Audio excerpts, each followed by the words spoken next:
Hello again, this is AI TV. We're coming to you from the 7th annual AI Expo Africa gathering that's happening at the Sandton Convention Center. I'm Timbekile Mfototo. We've been talking about how AI has impacted various spheres of our lives, and we're going to talk now about healthcare. There's an interesting app that's on the way in the healthcare space with a personal story behind it. And that personal story is that of the woman behind this app. That is Rabia Cozijn. Rabia Cozijn. And Rabia is going to talk to us about Anixi and the work that they are doing in the healthcare space. Rabia, good to see you. First things first, day one of Expo, what have you seen here? Some really, really interesting technologies. I mean, we're building a platform that's driven by AI. And having seen the different stalls, the different stands, the different speakers, it's quite interesting to see that every time you think you know everything, there's more to learn. And so what I've seen here has been quite educational and informative. So it feels like one big school day, doesn't it? It does. Orientation, first day of varsity vibes. Yes, definitely. Let's talk about Anixi. As I was saying, coming into the conversation, personal story behind the creation of the company. That's right. Do you mind sharing some of that personal story? Sure. I was diagnosed with cancer in 2010. And when I was diagnosed, you react out of fear because you are so anxious, you think you've been given a death sentence. And I found the journey from diagnosis through to recovery a very lonely one until such time that I started receiving support from other people that were diagnosed with cancer because I was relying on Dr. Google, and it made me more afraid of what I was diagnosed with until I started speaking to other people. And through the community and the support that I had access to, it made the journey from diagnosis to recovery a lot easier. And so through that journey, I realized that if I was having those challenges and those problems being diagnosed with a chronic disease, I'm pretty sure that there are hundreds and thousands of people just like me out there that are looking for a safe space to find the support they need through their journeys. And it was through that Anixi was conceptualized. So at what point then, from what is a frightening cancer diagnosis, as we know, to the paranoia, the confusion, the fear, born of researching, reading up on your own on the internet, at what point you then go, actually, let me take this seriously, take it into my own hands and create Anixi Health? Okay, so initially that was, through the whole process, I didn't even think about doing any of this. And then I enrolled for a postgraduate program at Stanford University, and one of the courses there was the Innovation Playbook. And they asked us to come up with an innovative idea. And I then conceptualized this app that was just for breast cancer, which is what I was diagnosed with. I didn't do anything with the idea, won the award for the Intellectual Contribution Award for that course itself, but didn't do much with it until COVID started. And then I was reminded of the app and the idea that I had, because once again, people were all isolated, no contact, and they needed the support of people. And I thought, let me find my notes again, and started then researching and building the application. And how has the concept perhaps evolved, I wonder, from conception to where it is now? All right, so conception was it was going to be an app for breast cancer survivors and warriors and caregivers. But then I realized that cancer was not the only chronic disease that people struggled with. There was a whole host of chronic diseases where people also felt isolated and needed the support, which is why we have so many foundations.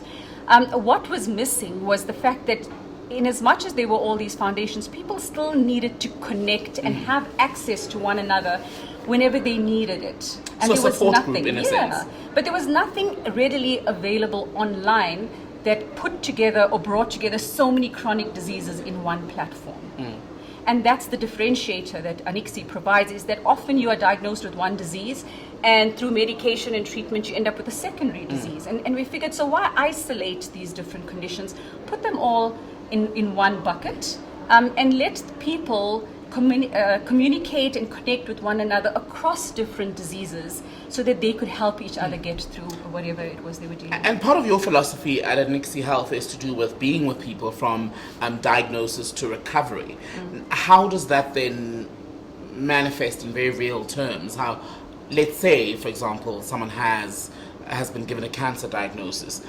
and they then reach out to Anixi. How does the rollout then work from that point of contact? So right now, the first phase of the app, we're rolling out where we want people to start connecting. So you would then join the community for cancer. You now then have access to all the other members that belong to that community. Right. You are able to identify members and see which groups they belong to. You can communicate with them through news feeds on the community group itself, or you can connect with them privately if you wish to maintain a little anonymity in a way. And connect with them and have private conversations with them. I've just been diagnosed. What do I expect? What kind of treatments should I expect? What kind of medication? What are some of the side effects? What are some of the pitfalls I should be looking forward to? And the good thing about Anixi, though, Thembekile, is that it's not just for the people that are diagnosed, because we often forget about our family and loved ones that have to support us, that also don't know how to support us. And caregivers, even for the people who don't, who sadly might not survive. Correct. So we decided, let's make it a totally inclusive community. The warriors or the patients that have been diagnosed, the survivors, those were the people that I got my inspiration and motivation to try to fight this disease, and I can sit here now through their inspirational stories, so it's for them as well. And then of course the caregivers and supporters who often think, what should I say? What should I do? How do I help? But we also forget that they also have a certain amount of trauma to deal with on their own. And so we made it an inclusive application for all the different categories to get whatever support they need through their journey. So because you're dealing with such sensitive information, people's health information, for example, all of it quite personal, how then do you ensure that all of that is protected? Because within the artificial intelligence conversation is the issue of ethics.